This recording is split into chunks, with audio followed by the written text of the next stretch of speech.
오늘 은혜 받고 성취될 하나님의 말씀은 창세기 3장 8절에서 15절 말씀입니다. 창세기 3장 8절에서 15절 말씀 제가 한 절 읽고 여러분 한 절 읽고 교독하겠습니다. 그들이 그날 바람이 불 때 동산에 거니시는 여호와 하나님의 소리를 듣고 아담과 그의 아내가 여호와 하나님의 낯을 피하여 동산나무 사이에 숨은지라. 여호와 하나님이 아담을 부르시며 그에게 이르시되 내가 어디 있느냐. 이르되 내가 동산에서 하나님의 소리를 듣고 내가 벗었으므로 두려워하여 숨었나이다. 이르시되 누가 너의 벗었음을 내게 알렸느냐. 내가 내게 먹지 말라 명한 그 나무 열매를 내가 먹었느냐. 아담이 이르되 하나님이 주셔서 나와 함께 있게 하신 여자 그가 그 나무 열매를 내게 주므로 내가 먹었나이다. 여호와 하나님이 여자에게 이르시되 내가 어찌하여 이렇게 하였느냐. 여자가 이르되 뱀이 나를 깨므로 내가 먹었나이다. 여호와 하나님이 뱀에게 이르시되 내가 이렇게 하였으니 내가 모든 가축과 들의 모든 짐승보다 더욱 저주를 받아 배로 다니고 살아있는 동안 흙을 먹을지니라. 내가 너를 여자와 원수가 되게 하고 내 후손도 여자의 후손과 원수가 되게 하리니 여자의 후손은 내 머리를 상하게 할 것이요 너는 그의 발꿈치를 상하게 할 것이니라 하시고. 아멘. 교독한 말씀을 가지고 하나님의 회복이라는 제목으로 말씀을 전가하기로 합니다. 우리 옆에 분하고 인사합시다. 하나님의 입장에서 모든 것을 봅시다. 창세기 3장 1절에서 7절까지의 내용을 가지고 하나님이 우리에게 전달하고 싶은 에덴 동산의 사건, 그 속에 모든 부분에서 눈에 보이지 않는 사단과 불신앙과 불순종하는 죄를 찾아라 라는 말씀을 받았습니다. 그리고 하나님 중심에서 나 중심, 인간 중심으로 바뀐 출발점을 점검해라. 그리고 창세기 3장으로부터 시작된 이 문제 속에는 이 땅의 모든 문제의 원인이 되고 또 그 문제가 실제로 모든 문제 속에 연결되어 있는 영적인 문제가 개입되어 있다라는 것을 지난 주간에 말씀을 했습니다. 오늘 8절부터 또 나머지 부분에 대해서 하나님의 회복에 대한 말씀을 받을 것인데요. 오늘 이 말씀은 어떤 면에서 앞의 말씀보다 더 중요할 수 있습니다. 왜냐하면 아담 하와의 범죄보다도 창세기 3장에서 하나님이 우리에게 진짜 전달하고 싶은 부분이 뭐냐. 하나님이 간절하게 아담 하와에게 이거 회복시켜 주려고 하는 그 부분이 훨씬 강조되어 있다라는 사실을 알 수 있습니다. 하나님을 떠난 인간, 하나님을 떠난 인간에게는 많은 문제가 생겨지지만은 그 중에 가장 근원적인 문제가 될 수 있는 부분이 뭐냐? 하나님에 대한 잘못된 오해입니다. 창세기 3장의 이 전체 속에서 우리에게 전달하고 싶은 하나님의 메시지가 뭐냐? 하나님에 대한 잘못된 오해입니다. 어떤 오해를 하느냐? 실제 지금 기독 신자들 중에 하나님에 대한 오해를 가진 생각의 말들을 툭툭 던지는 말들이 많습니다. 자기도 모르게 나오는데요. 그게 뭐냐? 하나님의 능력에 대한 오해를 어떻게 하느냐? 왜 하나님이 가만 계시는지. 이게 바로 하나님의 능력에 대한 오해입니다. 왜 지금 이 문제 가운데 내가 기도하고 있는 이 부분에 하나님이 가만 계시는, 이게 하나님이 능력이 모자랐어. 그리고 하나님의 사랑에 대한 오해를 어떻게 하느냐? 실제 내가 잘못하고 중요한 선택과 결정을 하고 행동할 때 내 마음대로 해놔놓고 하나님하고 전혀 관계없이 해놔놓고 그 다음에 하나님의 사랑에 대해서는 어떻게 접근을 하느냐? 그냥 용서해 주면 안 되나? 이게 하나님의 사랑에 대한 오해입니다. 그리고 하나님의 언약에 대한 오해를 어떻게 하느냐? 우리를 위해서 바꿀 수는 없느냐? 이런 거죠. 혹시 이 생각을 한 번도 안 한 사람은 그렇게 생각할 수 있나? 이렇게 생각하는 사람 많다는 사실입니다.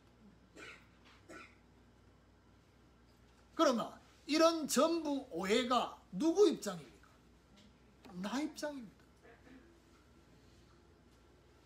그래서 오늘 본문 이후에 고통과 저주와 실패에 대한 오해를 하게 되는 것입니다. 어떻게 오해하느냐? 죄에 대한 심판이 아니냐? 이렇게 오해합니다. 그런데 한국과 세계교회 신학과 모든 목사님들은 창세기 3장 16절부터 벌어지는 그 고통과 저주와 실패는 죄에 대한 심판이라고 말합니다. 그렇지 않습니다. 그게 오해입니다. 오늘 이걸 풀어야 됩니다. 그래서 하나님이 아담 하와뿐만 아니라 저와 여러분과의 관계 속에도 회복하고 싶은 간절한 마음으로 오늘 본문을 봐야 됩니다. 그래서 그 첫 번째가 뭐냐? 하나님의 질문입니다. 하나님을 떠난 결과 오늘 본문의 8절에 뭐라고 말했습니까? 하나님의 낯을 피했다 했습니다. 그리고 동사나무 사이에 숨었다 했습니다. 자, 하나님의 낯을 피하면 하나님 낯을 피할 수 있습니까? 피할 수 없습니다. 동사나무 사이에 숨으면 하나님이 모릅니까? 그 전부 내 입장에서 그렇게 할 수밖에 없는 거잖아요. 이때 하나님이 9절에 보니까 뭐라느냐? 아담아, 네가 어디 있느냐? 라고 질문합니다. 하나님이 몰라서 하신 질문이 아닙니다. 숨바꼭질하고 있는 그 상태가 아닙니다. 하나님은 다 보고 계시고 알고 있습니다. 그런데 네가 어디 있느냐라고 물은 것은 어디라는 장소의 개념이 아니라는 겁니다. 뭐에 대한 질문이냐? 상태에 대한 질문. 네가 지금 어떤 상태에 있느냐라는 질문입니다. 이렇게 질문을 하니까 거기에 대해 답을 할 거 아닙니까? 답을 어떻게 하느냐? 10절에 내가 동산에서 하나님의 소리를 듣고 내가 벗었으므로 두려워하여 숨었나이다 라고 답을 합니다. 답을 하니까, 두려워서 숨었다라고 답을 하니까 하나님이 그 다음 질문을 또 합니다. 11절에 이르시되 누가 너희의 벗었음을 내게 알렸느냐? 두 번째 질문입니다. 누가 너희의 벗었음을 내게 알게 했느냐? 하나님 두 번째 질문의 의도가 뭐겠습니까? 지금 너의 이 상태의 근원에 누구를 찾으라는 겁니다. 너의 이 상태의 근원은 너 자신의 문제일 수도 있지만은 사실은 여기에 에덴 동산 사건에 하나님이 알려주시고 싶은 사단이 개입되어 있다는 것을 알도록 하는 질문. 누가? 여기 중요한 포인트는 누가입니다. 누가 네게 알게 했느냐?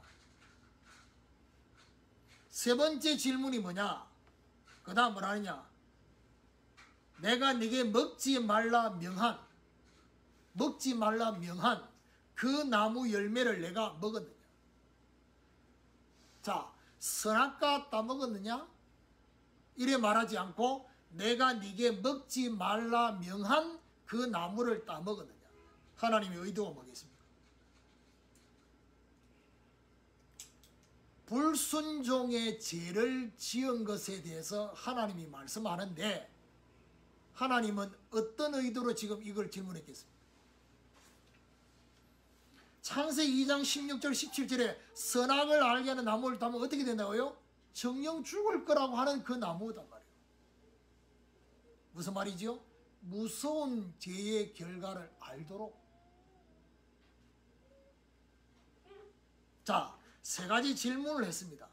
그러면 이 세 가지 질문의 목적이 뭐겠습니까? 자, 우리의 입장에서는 부모가 자식이 도둑질했어요. 부모가 절대로 하지 말라는 중요한 것을 자식이 어겼어요. 그러면 부모가 아는데도 모른 척하면서 중요한 질문을 합니다. 그러면 자녀 입장에서는 이걸 어떻게 느끼겠습니까? 우리 아빠가 지금 나를 치조하네? 치조. 형사가, 검사가 지금 치조하는, 그렇게 느껴지는 거잖아요. 지금 창세기 3장을 딱 쳐다보면요, 아담 하와 입장에서 보면 하나님이 자기들을 치조한다라고 느끼거든요. 근데 아담 하와만 그런 게 아닙니다. 이걸 쳐다보는 모든 사람들이 하나님이 치조하고 있는 것처럼 느끼고 있습니다. 그게 우리 입장입니다. 그래서 제가 하나님의 입장에서 모든 걸 보자는 얘기는, 하나님은 지금 치조하는 게 아닙니다. 하나님은요, 근원의 문제를 발견하도록 하기 위해서, 그래서 질문을 한 겁니다. 오늘 저와 여러분 사실 신앙생활을 하는 데 있어서 한 주간을 사는 6일 동안의 삶 속에 문득 저와 여러분의 생각과 마음 속에 하나님의 질문이 들어올 때가 있습니다. 근데 그게 선명하게 들어오는 질문이 아니라 생각 속에 전혀 하지 못했던 생각들이 들어올 때가 있습니다. 그럴 때 헷갈리지요. 이게 내 생각인지, 아니면 하나님이 주시는 생각인지, 아니면 이미 내 안에 들어와 있는 것들이 작용을 해서 드는 생각이 헷갈립니다. 어떻게 알 수 있느냐? 하나님 주신 생각, 하나님이 이 생각을 가지고 질문하도록 하는 하나님의 역사라고 한다면 반드시 그것은 근원으로 들어가도록 하는 하나님의 인도가 있습니다. 그런데 이게 내 생각이면 근원으로 들어가지 않습니다. 어디로 가느냐? 또 다른 문제와 연결되어진 쪽으로 갑니다. 그게 차이입니다. 그러면 저는 솔직히 성도들 놓고 기도할 때 제일 많이 하는 기도 중에 하나가 뭔지 압니까? 말씀과 관계에 대해서 기도하는 기도가, 하나님, 우리 성도들에게 말씀이 답이 되려고 하면 성도들에게 뭐가 필요한지를 제가 알잖아요. 그게 뭐지요? 하나님 앞에 질문하는, 하나님 앞에 하는 질문이 회복되도록 기도하거든요. 그런데 그 기도를 하다 보니까 오늘 본문을 보면서 뭘 느끼냐? 이 질문이 내가 하는 질문도 해야 되겠지만 하나님이 내한테 하게 하시는 질문이 생겨져야 된다는 거예요. 이게 창세기 3장에서 오늘 우리에게 주시려고 하는 첫 번째 하나님 회복이에요. 두 번째 하나님 회복이 뭐냐? 하나님의 복음입니다. 자, 이렇게 질문을 하니까 12절에 대답합니다. 아담이 이르되 하나님 주셔서 나와 함께 있게 하신 여자, 그가 그 나무 열매를 내게 주므로 내가 먹었나이다. 아담의 대답입니다. 여자를 주신 하나님에 대해서 원망을 하는데 여자가 줌으로 먹었다고 했습니다. 안 주면 안 먹었다는 얘기예요. 줬으니까 먹었다는 겁니다. 참 말도요. 참 대통령 선거를 앞두고 있는데 말장난을 하나 보면 참 기가 찹니다. 구체적으로 말하기가 그렇습니다. 자, 이러니까 하나님 그 다음에 바로 여자한테 질문을 합니다. 13절에 여호와 하나님이 여자에게 이르시되 네가 어찌하여 이렇게 하였느냐? 여자의 대답은 더 걸작입니다. 여자가 이르되 뱀이 나를 깨물어 내가 먹었나이다. 모든 책임을 뱀에게 전가시킵니다. 중요한 말이 뭡니까? 깨물어 내가 먹었나이다. 깨면 안 먹어야지. 뱀이 나를 깨고 있다고 느끼면 안 먹어야 되는데 너무 기다렸다는 듯이 먹어놔놓고 뱀이 나를 깨물어? 자, 이 분위기에서는 그 다음에 뱀한테 질문을 해야 되잖아요. 아담한테 질문하고 하와한테 여자한테 질문해서 뱀한테 질문해야 되는데 하나님이 14절에 뱀한테 질문 안 해요. 이게 바로 뭐냐? 하나님이 아담 하와에게 이게 단순히 뱀이 아니라는 것을 알리려고 하는 거예요. 14절에 여호와 하나님이 뱀에게 이르시되 내가 이렇게 하였으니 내가 모든 가축과 들의 모든 짐승보다 더욱 저주를 받아 배로 다니고 살아있는 동안 흙을 먹을지니라. 뱀에게 질문하지 않고 바로 저주합니다. 평생 흙을 먹고 사는, 배로 다니고, 그 말은 무슨 말이죠? 그 전까지는 배로 다니지 않았다라고 가정을 할 수 있습니다. 저주받으면서부터 배로 다니고. 그러니까 여러분 뱀을 보면요, 다리가 있지만 다리가 아주 작잖아요. 왜냐? 걸어 다닐 필요가 없으니까, 배로 다니니까. 실제 뱀이 흙을 먹는지 안 먹는지 모르겠어요. 먹는다는 이론도 있고 안 먹는다는 이론도 있어요. 그러면 결국 이 흙은 단순히 흙만 관계에 있는 게 아니라 나중에 19절에 보면 너는 흙이니 흙으로 돌아갈 것이 인간, 하나님 떠난 인간과 관계 있는 흙이에요. 자, 이래 놓고 15절에 내가 너로 여자와 원수가 되게 하고 내 후손도 여자의 후손과 원수가 되게 하리니. 자, 오늘 본문을 처음부터 쭉 읽어보면요, 아니 하나님이 그렇게 규명을 해버립니다. 창세기 3장 15절에 오늘부터 너는 여자하고 원수가 될 거야. 너의 후손도 여자의 후손과 원수가 되게 할 거야. 그 말은 무슨 말이죠? 분명히 뱀도 잘못했고 아담 하와도 잘못했어요. 그런데 이 창세기 3장 15절에는 원수 관계가 될 기라고 말하는 이 의도가 뭡니까? 지난번에 제가 얘기했죠. 창세기 3장 15절 말씀하면서 얘기했잖아요. 그게 바로 뭡니까? 하나님이 여자에게는 하나님이 용서해주는 은혜를 베풀 것이라는 거예요. 뱀에게는 용서해주는 은혜를 베풀지 않는데 아담 하와에게는 용서해주는 은혜를 베풀어 주실 거라는 의미가 그 안에 있는 거예요. 그래서 원수가 되는 것이죠. 그러면서 여자의 후손이 뱀의 후손의 머리를 상하게 할 것이요 너는 그의 발꿈치를 상하게. 이게 동시에 일어난 사건입니다. 발꿈치를 상하는 게 바로 뭐냐? 메시아의 고통당하는 십자가의 고통을 말합니다. 뱀의 머리를 상한다 말은 사단 권세가 박살나는 순간입니다. 창세기 3장 15절. 그래서 첫 번째 복음이라고 원시복음이라는 거죠. 근데 이 원시복음이 자세히 보면요, 이 원시복음은 뱀한테 얘기했는 복음입니다. 그러면 그 뱀에게 말할 때 아담 하와가 옆에서 보고 있지요. 그러면 창세기 2장의 선악과 약속하고 이 원시복음의 차이가 뭡니까? 이제는 지켜야 되는 약속이 아니고 믿으면 되는, 이 여자의 후손에 대한 이 것에 대해서 믿으면 되는 하나님의 은혜 약속이다. 이걸 보고 말하냐? 하나님의 복음이다. 하나님 이거 알리시는. 세 번째 하나님의 회복이 뭐냐? 하나님의 보호입니다. 자, 16절부터 뭐가 나옵니까? 고통이란 단어. 여자가 아기를 낳는 고통, 잉태하는 고통을 크게 다한다. 이 땅에 사람들이 당하는 고통 중에 최고의 고통이 아기 낳는 고통. 그래서 쉽게, 남자들이 이거 쉽게 말하면 안 됩니다.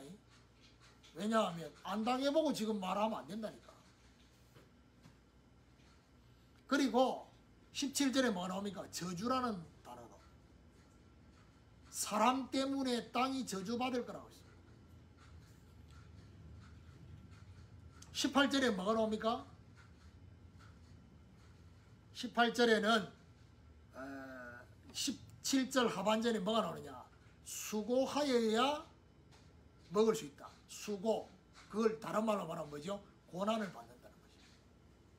고통, 저주, 고난. 18절에 뭐랍니까? 가시덤불과 엉겅퀴는 뭘 말하죠? 실패를 말합니다. 자, 이게 오게 됐는데, 자, 여기서 우리가 알아야 될 게 뭐냐? 요것이 지금까지 우리는 어떻게 생각했습니까? 죄에 대한 심판으로 생각했습니다. 심판처럼 보이는 결과가 왔어요. 그런데 이게 죄에 대한 심판이 아니라는 겁니다. 아니, 이 말이 무슨 말이냐? 죄에 대한 심판이 아니라 하나님은 뭘 알려주시기를 원하시느냐? 진짜 고통이 뭔지를 알도록 하기 위함. 진짜 저주가 뭔지를 알도록 하기 위해서. 진짜 고난, 진짜 실패가 뭔지를 알도록 하기 위해서 우리에게 이거를 준 거예요. 고통을 당하면서 고통스럽다. 하나님이 그 고통을 통해서 진짜 고통이 뭔지 아느냐? 하나님을 떠난 거야. 진짜 저주가 뭔지 아느냐? 하나님을 떠난 거야. 진짜 고난을 당하는 이유는 하나님을 떠나서 그래. 우리가 지금 내가 하고 있는 일이 제대로 안 된 그 실패, 그게 실패가 아니라 진짜 실패는 하나님을 떠난 거야. 나를 떠난 거야. 라고 하나님이 알려주려고. 이래 놓고 하나님이 아담, 하와에게 뭐지요? 21절에 가죽옷을 지어주시오. 가죽옷이란 말이 무슨 말입니까? 짐승을 죽여서 아담, 하와의 수치를 가리게 하시오. 그러면 옷은 뭘 말하지요? 신분을 말합니다. 가죽옷을 지어 입혔단 말은 새로운 신분을 주신다. 하나님의 은혜로. 그러면 세 번째 대지에 하나님의 보호라고 했는데 이 하나님의 보호는 뭐와 관계 있느냐 하면 에덴 동산에서 아담 하와를 쫓아냅니다. 그리고 두루두른 하얀금을 가지고 에덴 동산에 들어오지 못하도록 다 막습니다. 이 부분에 대한 얘기입니다. 이게 하나님이 심판해서 쫓아낸 게 아니라는 겁니다. 이게 잘못된 해석입니다. 뭐라고 말하냐면 22절에 여호와 하나님이 이르시되 보라 이 사람이 선악을 아는 일에 우리 중 하나같이 되었으니 그가 그의 손을 들어 생명나무의 열매도 따먹고 영생할까 하노라. 자, 무슨 말입니까? 자, 그러면서 뭐라느냐? 24절에 보니까 두루도는 불칼을 두어서 생명나무의 길을 지키겠다 했어요. 영생할까 하노라. 생명나무의 길을 지켰다. 생명나무의 열매를 따먹으면 어떻게 되느냐? 하나님을 떠난 상태에서 영이 죽어 있는 상태에서 육신이 안 죽게 된다. 그럼 어떻게 됩니까? 하나님을 찾을 이유가 없습니다.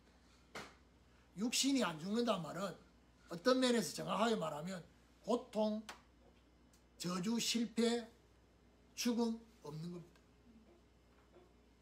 그러면 결국에는 그것이 있어야지 저와 여러분이 하나님을 찾게 되는 시작이 되는데 이게 없다고? 이거는요 하나님의 보호입니다. 생명나무 따먹으면 안 되니까. 죽음의 한계를 두신 이유가 뭐냐? 하나님을 다시 찾고 만날 수 있는 기회를 주신 것입니다. 오늘 이 말씀은요 우리 주변의 기독 신자들은 다 전달해야 돼요. 왜냐? 창세기 3장에 대한 해석을 잘못하기 때문에 나머지 모든 부분에 하나님에 대한 오해가 생깁니다. 첫 번째 사건이니까. 결론입니다. 하나님의 회복이라는 이 말은 무슨 말이냐? 선악과를 따먹는 순간, 아담 하와가 선악과를 따먹는 순간에 눈에 보이지 않는 영적인 일이 벌어져요. 성경에는 기록이 안 됐어요. 에베소 2장 1절은 얘기하고 있어요. 허물과 죄로 죽었다고. 뭐가 생겼어요? 영혼의 죽음이 생긴 거예요. 영혼의 죽음이 생긴 그 상태가 어떤 상태냐? 하나님의 영이 떠나버려요. 자, 영혼이 죽어있는 상태에서는 어떤 반응만 할 수밖에 없겠습니까? 영적인 반응을 할 수가 없어요. 육신적 반응만 하게 된 인간이기 때문에 하나님의 노력이 필요한 겁니다. 그게 오늘 본문입니다. 우리가 읽은 이 본문은요, 회복시키려고 하는 하나님의 노력의 본문이에요. 왜냐? 영적인 반응을 할 수 없는 상태가 됐기 때문에. 그래서 우리 입장에서 보지 말고 하나님의 입장에서 오늘 본문을 봐야 됩니다. 이게 바로 뭐지요? 회복의 사랑입니다. 결국 하나님의 질문은 뭘 말합니까? 치조하는 게 아닙니다. 언제나 근원의 문제를 찾도록 하는 질문입니다. 오늘 저와 여러분의 네가 어디 있느냐? 이 질문이 저와 여러분의 삶의 현장에 계속해서 들려져요. 네가 어디 있느냐? 너는 지금 어떤 상태에 있느냐? 중요한 문제가 터지고 중요한 사건이 생기고 내가 예상하지 못한 예기치 못한 일이 벌어질 때 그걸 먼저 해석하려고 덤벼들지 말고 내가 지금 어떤 상태에 있는지 어디에 있는지를 먼저 하나님 물으셔요. 그래야지 오해된 잘못된 해석을 하지 않는 거예요. 하나님의 복음을 통해서 그리스도로 언제나 죄와 사단을 이기게 하시는 하나님입니다. 하나님의 보호는 뭡니까? 참된 영생을 주시려는 하나님의 기회로 봐야 됩니다. 그래서 이거 완전히 다른 해석입니다. 하나님이 전달하고 싶은 거하고 정반대로 지금 선악과 사건을 보고 있으니까 하나님이 얼마나 가슴이 아픕니까? 심지어 신학자들 중에서 말하느냐, 구약에는 하나님의 사랑이 없어, 하나님의 공의야 구약은, 이라는 게 천만의 말씀입니다. 오늘 본문부터 하나님은 너무나 간절한 하나님의 사랑의 관점에서 회복시키려고 노력하고 계시는, 아담 하와를 벌 주는 게 아니라 아담 하와가 생명나무 따면 안 된다는 걸 알고 보호하고 계시는 하나님의 기회. 이거 보는 눈이 열려야 됩니다. 이 부분에 대한 해석이 틀렸기 때문에 나머지 전체가 다 틀린 거죠. 오늘 저와 여러분에게 오늘 이 중요한 말씀이 하나님의 회복이 저와 여러분에게 우리 인생 가운데 오해되어져 있는 모든 것들이 다 회복되어져요. 우리가 기도하고 있는 사람들 분명히 하나님에 대해서 오해하고 있는 그 부분들에 대한 이 실타래가 풀리는 그 중요한 시작이 오늘부터 시작되는 이 축복이 있기를 예수 그리스도 이름으로 축원합니다.